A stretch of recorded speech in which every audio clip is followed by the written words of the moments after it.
வணக்கம். இது தமிழ் சிறகுகள் வலையொலியில் வருகின்ற காணொளி.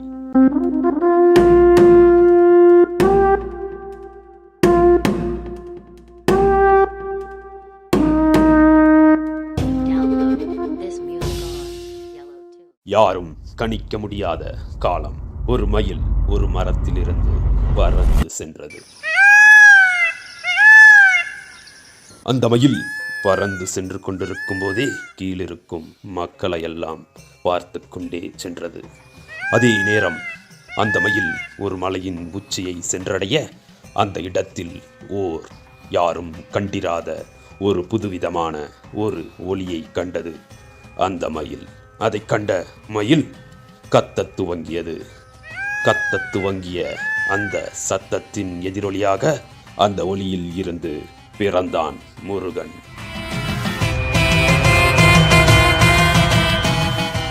அதை கண்ட அந்த மயில் மீண்டும் கத்தத் துவங்க அந்த இடத்தில் அதாவது அந்த மலையின் கீழ் இருக்கும் மக்களின் அழுகுரலும் கேட்டுக்கொண்டே இருந்தது. மயிலின் ஓசையை கேட்ட அந்த மக்கள், ஐயா ஐயா, என்னது மயிலின் ஓசை கேட்கிறது? அப்படியென்றால் எனதப்பன் முருகன் வந்து விட்டானா? முருகா முருகா, குகனே முருகா, போதுமப்பா போதும், இந்த மயிலின் சத்தம் இருக்கிறதே அதுவே போதுமப்பா என்று ஒரு கிழவன் தனியாக பேசிக்கொண்டிருக்க அதை தூரத்தில் இருந்து பார்த்து கொண்டிருந்த சிறுவர்கள், ஐயா என்னையா, ஏன் இவ்வாறு தனியாக பேசிக்கொண்டிருக்கிறீர்கள்? ஒன்றுமில்லை அப்பா, ஒன்றுமில்லை. உனது தந்தை தாயெல்லாம் எங்கே சென்றார்கள்? ஐயா, அவர்கள் அங்குதான் உணவுகள் கொண்டு வர சென்றிருக்கிறார்கள். என்னானது உங்களுக்கு? எனக்கு ஒன்றும் ஆகவில்லை அப்பா, எனக்கொன்றும் ஆகவில்லை. இந்த காட்டில் நாம் உணவுகளை தேடி தேடி அலைந்தோம். ஆனால் உணவுகள் எங்கும் கிடைக்கவில்லை ஐயா, கிடைக்கவில்லை. நாம் வேட்டையாடி உணவுகளை உண்டு கொண்டிருந்தோம். அதிகமாக வேட்டையாடியதால் இந்த காட்டுக்குள் இருந்த மிருகங்கள் அனைத்தும் இறந்து விட்டது. அதனால் உனது தாய் தந்தையர்கள் அனைவரும் இந்த காட்டை விட்டு வெளியில் சென்றிருக்கிறார்கள். எத்தனை நாட்களானது உங்கள் தாய் தந்தையை நீங்கள் பார்த்து? ஐயா, நேற்று முன்தினம் இருந்து நாங்கள் எனது தந்தை தாயும் சென்றவர்கள் இன்னும் திரும்பவில்லை. அவர்கள் உணவை தேடிச் சென்றார்கள். 2 நாட்களாக நாங்களும் பசியோடு தான் இருக்கிறோம். ஆமாம் அப்பா, ஆமாம். சிறு பிள்ளைகளாடா நீங்கள், சிறு பிள்ளைகள். ஆனால் உங்களுக்கு அது தெரியாதப்பா, உங்களுக்கு அது தெரியாது. உணவிற்காக அலையும் நமது மக்கள் எங்கெங்கோ சென்று அவர்கள் உண்டார்களோ இல்லையோ, உங்களுக்காக உணவை தேடிக்கொண்டு சென்றிருக்கிறார்கள் அப்பா, தேடிக்கொண்டு சென்றிருக்கிறார்கள். வேட்டையாடி விலங்குகள் அழிந்ததால், பறவைகள் அழிந்ததால், புழு பூச்சிகளும் அழிந்ததால் எதுவும் நமக்கு கிடைக்கவில்லை அப்பா, எதுவும் கிடைக்கவில்லை. நீங்கள் பொறுத்து கொள்ளுங்கள். உங்களுடைய தந்தையும் தாய்மார்களும் வந்து விடுவார்கள், பொறுத்து கொள்ளுங்கள். ஆம், சரி ஐயா, நாங்கள் சென்று இப்போது விளையாடுகிறோம். சரி அம்மா, சரி, நீங்கள் செல்லுங்கள் என்று அந்த குழந்தைகளும் அங்கிருந்து செல்ல, அந்த கிழவன் அங்கிருந்த ஒரு மரத்தடியில் அமர்ந்து கொண்டு ஏதோ ஒரு திசையை நோக்கி பார்த்து கொண்டிருந்தான். அந்த திசையில் வேகமாக ஒரு சத்தம் கேட்க, அந்த சத்தத்தை தனது காதில் வாங்கிய அந்த கிழவன் மீண்டும் அந்த திசையை உற்று நோக்க, அந்த இடத்தில் மயில் மீண்டும் கத்தியது. அந்த மயில் கத்திய கதறல், அந்த சத்தம், வந்து விட்டான். குகனே, மயிலே கூறிவிட்டதப்பா, குகனே என்று கூறிவிட்டது. நீ வந்து விடுவாய் என்று எண்ணினேன், வந்து விட்டாய். இனி இந்த மக்களுக்கு எந்த கவலையும் இல்லையப்பா, எந்த கவலையும் இல்லை. அனைத்தையும் நீ பார்த்துக்கொள்வாய் என்று தனது மனதுக்குள் எண்ணிக்கொண்டே அந்த கிழவன் அமர்ந்து கொண்டிருக்க, மயில் அந்த மலையில் இருந்து பறந்து குழந்தைகள் விளையாடும் இடத்திற்கு வந்து ஒரு கல்லின் மீது அமர்ந்தது. அதை பார்த்த குழந்தைகள், அங்கே பார் மயில், இந்த இந்த இடத்தில் எந்த ஒரு உயிரினங்களும் இல்லை என்று முதியோர் கூறினார்.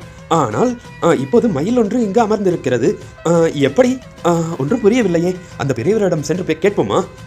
வாருங்களடா, சென்று கேட்போம் என்று அந்த குழந்தைகள் மீண்டும் அந்த கிழவனை சென்றடைய, வா குழந்தைகளே, என்ன ஆனது?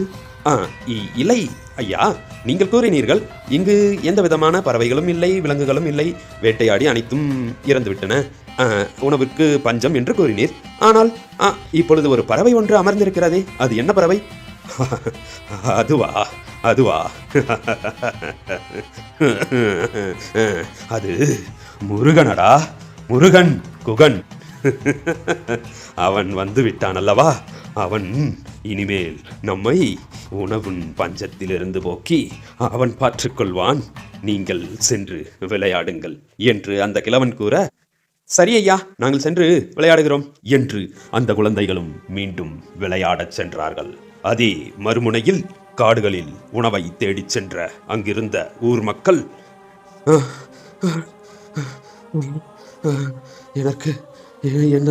என்னால் இதற்கு மேல் நடக்க முடியவில்லை, எனது கால்கள் ஓய்ந்து விட்டது, ஏதாவது உணவு இருந்தால்தான் என்னால் இதற்கு மேல் நடக்க முடியும். கண்ணி, மனதை தளர விடாதே, நான் ஒரு துணையாக இருக்கிறேன். இங்கு ஏதாவது உணவுகள் கண்டிப்பாக கிடைக்கும். நாம் உணவுண்டு கிட்டத்தட்ட 1 மாதங்கள் ஆகிவிட்டது. பிள்ளைகளுக்காகவே நாம் அலைந்து திரிந்து இந்த உணவுகளை எல்லாம் தேடிச் செல்கிறோம். ஆனால் எங்கும் உணவுகள் கிடைக்கவில்லை. நாம் வேட்டையாடியது தவறாகி போனது. நாம் செய்தது தவறுதான். வேட்டையாடாமல் தேவையான உணவை மட்டும் வேட்டையாடி இருக்க வேண்டும். அளவுக்கு அதிகமாக வேட்டையாடி அனைத்து உணவுகளும் தீர்ந்து விட்டது. இப்போது என்ன செய்ய வேண்டும் என்று ஒன்றும் புரியவில்லை. நீ மனம் தா. கண்ணி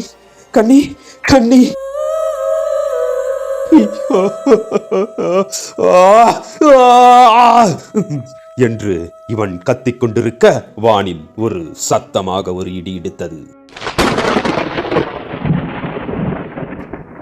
அந்த இடி சத்தத்தை கேட்ட அவன் கண்ணியின் தலையில் மலை தூறல் ஒன்று விழுக, சட்டென்று கண்களை விழுத்த கண்ணி என்று பெருமூச்சு விட்டு கண்களை திறந்து பார்க்க அங்கு கண்ணியின் கணவன் அழுது கொண்டிருந்தான்.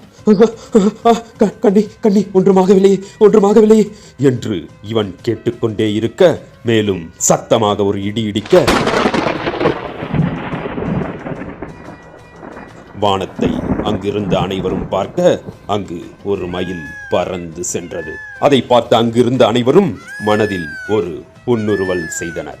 இன்னும் சிறிது நாட்களில் முருகனின் ஒரு கற்பனையான வரலாறு துவங்கும். ஆதித்த கரிகாலனின் காலச்சக்கரம் இன்னும் சிறிது நாட்களில் முற்று பெறப் போகிறது. இது புதிய கதை. நன்றி, வணக்கம்.